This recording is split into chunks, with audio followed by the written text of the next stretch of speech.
ಮಾಡ್ತಾ ಇದ್ದಾರೆ. ನಾವೆಲ್ಲ ಅಧ್ಯಕ್ಷರೇ, ಇನ್ನು ಮುಂದೆ ಯಾವುದು ಡ್ಯಾಮ್ ಕಟ್ಟಲಿಕ್ಕೆ ಅಂತೂ ಸಾಧ್ಯನೇ ಇಲ್ಲ. ಮುಂದಿನ ಜನರೇಷನ್ ಪವರ್ ಬೇಕೇ ಬೇಕು. ಯಾವುದೇ ನಿರಾಶ್ರಿತರು ಏನು ಆಗೋಲಿಕ್ಕೆ ಸಾಧ್ಯ ಇಲ್ಲ ಅಲ್ಲಿ. ಅದರಿಂದ ಸ್ವಲ್ಪ ಫಾರೆಸ್ಟ್ ಹೋಗುತ್ತೆ. ಈಗ ದೊಡ್ಡ ದೊಡ್ಡ ಹೈವೇ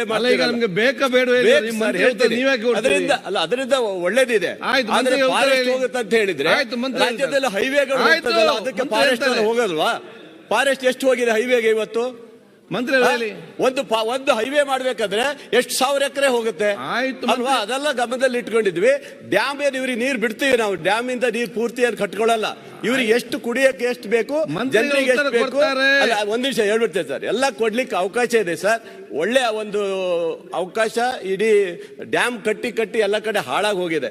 ಇವತ್ತು ಇಂಥ ಒಂದು 2000 ಮೆಗಾವಾಟ್ ಬರುವಂತ ಒಂದು ಯೋಜನೆ ಇದು ನಿಜವಾಗ್ಲೂ ಜನರಿಗೆ ಒಳ್ಳೇದಾಗುತ್ತೆ, ರಾಜ್ಯಕ್ಕೆ ಒಳ್ಳೆ. ಸೋಲಾರ್ ಮಾಡಿ ಅಧ್ಯಕ್ಷರೇ, ಸೋಲಾರ್ ನೀವು ಮಾತಾಡಿ.